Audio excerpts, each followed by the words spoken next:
ഓ, ഇത് ഞാനെപ്പോ വന്നു?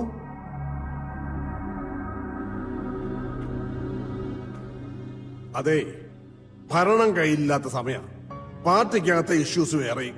ഇതിനിടയിൽ നീ ഉണ്ടാക്കുന്ന അട്രോസിറ്റീസ് കൂടെ മാനേജ് ചെയ്യാൻ എനിക്ക് പാടാം. അതുകൊണ്ട് ഇവിടെ വല്ല അത്യാവശ്യവും എന്ന് വെച്ചാ ഇവളോ ഞാനോ അങ്ങ് മേലോട്ട് എടുത്തോന്നോ മറ്റോ അറിഞ്ഞാലേ നീ കോട്ടയം ജില്ലയിലേക്ക് വരേണ്ട കാര്യമുള്ളൂ. കടുത്തുരുത്തി MLA ഉമ്മച്ചന്റെ രാജി ആവശ്യപ്പെട്ടു. അവിടെ നടക്കാൻ പോണ ബൈ ഇലക്ഷനില് ബെന്നിച്ചനെ നിർത്താനാണ് എന്റെ പ്ലാൻ.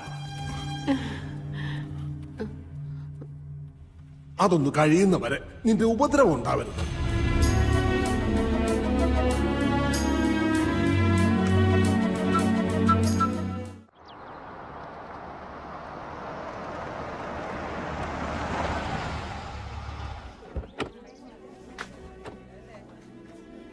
ഇതിപ്പം ഏതാണ്ട് 10 ദിവസമായി റൂമിൽ നിന്നും പുറത്തോട്ടിറങ്ങിയിട്ട്.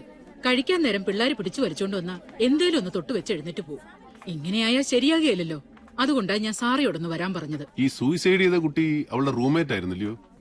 ആ, അത് തന്നെയായി ഡിപ്രഷന്റെ റീസൺ. വലിയ കൂട്ടായിരുന്നു രണ്ടിനും കൂടെ ഒരുമിച്ചല്ലാതെ കാണാൻ ഒക്കുകയല്ലായിരുന്നു. ആ ഷോക്കിന്ന് ഇനിയും മാറിയിട്ടില്ല ആനി അത് ആ റൂമിലുണ്ട്. നിങ്ങൾ രണ്ടും കൂടി ഒന്ന് കണ്ടേച്ചുവാ. ചുമ്മാ ഒരു കാഷ്വൽ വിസിറ്റിംഗ് അങ്ങനെ തോന്നിച്ചാ മതി. ഓക്കെ.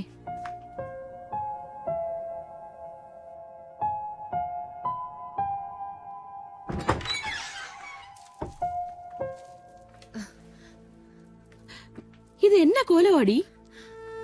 ഓ, നല്ല സുഖമല്ലായിരുന്നു. ഇതെന്നെ രണ്ടാളും കൂടെ. നിന്നെ ഒന്ന് കാണാൻ. ചുമ്മാ കാണാനല്ല, നീ ഇവിടെ കുറച്ചു ദിവസമായിട്ട് നിരാഹാരവ്രതവും മുറിയടച്ച് കുത്തിരിപ്പൊക്കെയാണെന്ന് നിന്റെ വാർഡനമ്മച്ചി പറഞ്ഞു. അതിന്റെ നിജസ്ഥിതി ഒന്ന് അറിയാൻ വന്നതാ. എന്നതാ ഉദ്ദേശം? ക്ലോസ് ഫ്രണ്ട് ഹോസ്റ്റൽ ബിൽഡിംഗിന്റെ ടെറസിൽ നിന്ന് ചാടി മരിച്ച കഥയൊക്കെ അറിയാം.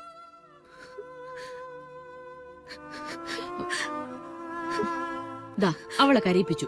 അങ്ങനെ കരഞ്ഞാലെങ്ങനാ? നീ ആ മൂടിന്ന് പുറത്തു വരണം, എന്നിട്ട് ക്ലാസ്സിൽ പോയി തുടങ്ങണം. ഞങ്ങളുടെയൊക്കെ പഴയ ആനിയായിട്ട് മാറണം. എന്നാ? ഞാൻ ശ്രമിക്കുന്നുണ്ട്. ഓർഫനേജിൽ വെച്ചിട്ടുള്ള പരിചയമായിരുന്നു അർച്ചനയായിട്ട്. എന്നെ പോലെയല്ല, പാരന്റ്സിനെ ഓർമ്മ വെക്കും മുമ്പേ നഷ്ടപ്പെട്ടതായിരുന്നു അവൾക്ക് ഞാനും. എനിക്ക് അവളൊന്ന് കരുതി പഠിത്തത്തിൽ മാത്രം ശ്രദ്ധിച്ച് ജീവിക്കുകയായിരുന്നു ഞങ്ങള്. അങ്ങനെ എളുപ്പമൊന്നും എനിക്കങ്ങ് മറക്കാൻ ഒക്കുകയല്ല. വലിയ ട്രാജഡിക്ക് ചെറുപ്പത്തിലെ സാക്ഷിയാകേണ്ടി വന്നവളാ നീ. നീ ഇങ്ങനെ തളർന്നാലേ അതിൽ വിഷമിക്കുന്ന ഞങ്ങൾ ചിലരുണ്ട്. അറിയാം.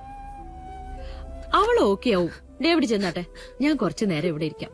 ഇരിക്കുന്നതാ കൊള്ളാം. അതവളെ ചുമ്മാ പാമ്പർ ചെയ്ത് വഷളാക്കാനാവരുത്. ചെയ്യാൻ പോട്ടെ മോളെ. ആ അതെ, ഇനി ക്ലബിൽ ചെന്നിരുന്ന് ഇതിന്റെ പേരും പറഞ്ഞ് കള്ളു കുടിച്ച് നേരം വെളുപ്പിക്കണ്ട. നേരത്തെ കാലത്തെ വീട് പിടിച്ചോണം. ഞാൻ വിളിക്കും.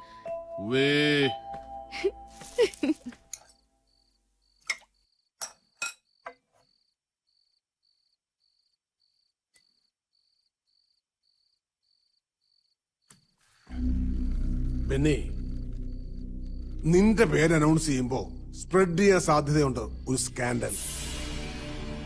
കോട്ടയം മെഡിക്കൽ കോളേജ് സ്റ്റുഡന്റ് ഒരു പെങ്കൊച്ച് സൂയിസൈഡ് ചെയ്തത്, അതിനോട് നിന്റെ പേര് കണക്റ്റഡ് ആയിട്ട്.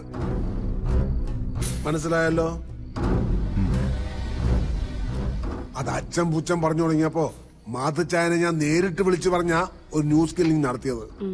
ഇലക്ഷൻ ആവുമ്പോ അതൊരു വെപ്പണായി മറുപക്ഷം എടുത്ത് ഉപയോഗിക്കാൻ ഇടകൊടുക്കരുത്. മറുപക്ഷം എന്ന് വെച്ചാ ഇപ്പൊ ഉമ്മച്ചനും കൂടാ. അതെ, ഞാനൊരു പ്രസ് മീറ്റ് വിളിക്കുന്നതിനെ കുറിച്ച് ആലോചിക്കുന്നുണ്ട്. മീഡിയയുടെ മുന്നിൽ ഒരു open challenge. I am sure ഒരു പ്രൂഫും ഒരുത്തനും കൊണ്ടുവരാൻ കഴിയില്ല. I am confident. എന്നതാന്ന് വെച്ചാ വർഗീസുമായിട്ട് ആലോചിച്ച് ചെയ്യും. വൈകണ്ട. എന്താ വർഗീസേ?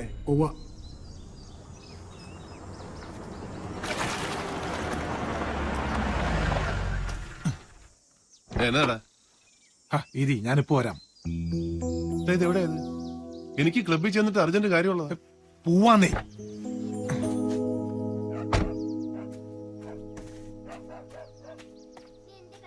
പെങ്ങളെ, ബൈജു എന്തിയേ? ആ, കാലത്തെ പോയായിരുന്നു. കാലത്താ? അവന്റെ പരോള് തീർന്ന നാളല്ലയോ? ആ, എനിക്കറിയാൻ മേല. പോയി.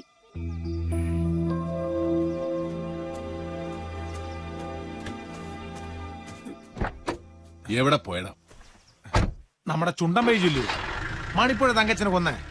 അവൻ പരോള് തീർന്ന് നാളെ ജയിലിലേക്ക് പോകുന്ന കേട്ടെ. എനിക്കൊരു മരുന്ന് അച്ചായന്റെ അപ്പച്ചന് കൊടുത്തേക്കണ്ടായിരുന്നു. നാളെ പരോള് തീരുന്നവൻ ഇന്നേ മുങ്ങിയത് എന്തിന്? അവന് ജയിലിലെ മീൽസ് അത്രയ്ക്ക് പിടിച്ചു കാണും. നീ വണ്ടി എടുക്കടാ കോപ്പ.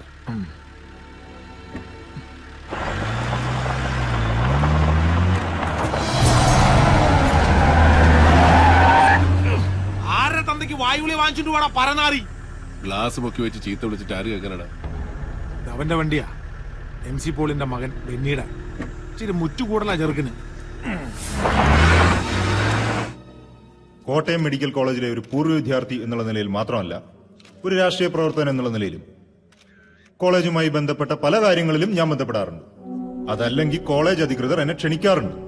ഇപ്പൊ അവരുടെ ക്ഷണം സ്വീകരിച്ച് അവിടെ ചെല്ലുമ്പോഴൊക്കെ ആൺ പെൺ ഭേദമില്ലാതെ അവിടുത്തെ വിദ്യാർത്ഥികളുമായി എനിക്ക് ഇടപെടേണ്ടി വന്നിട്ടുണ്ട്. നിങ്ങൾ ഈ പറയുന്ന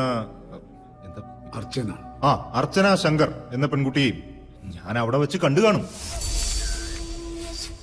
അനവധി പെൺകുട്ടികളിൽ ഒരാൾ, അതിനും അപ്പുറത്തേക്കുള്ള പരിചയം?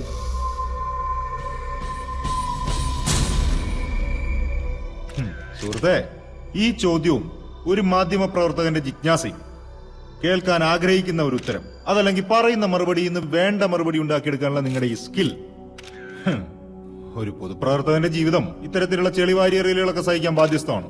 പക്ഷേ മരിച്ചുപോയ ഒരു പാവം പെൺകുട്ടിയെ കുഴിമാടത്തിൽ നിന്ന് പുറത്തെടുത്ത് അപമാനിക്കുന്നതിനെ അത് ഉപകരിക്കത്തുള്ളൂ. And I repeat, I don't know that girl personally.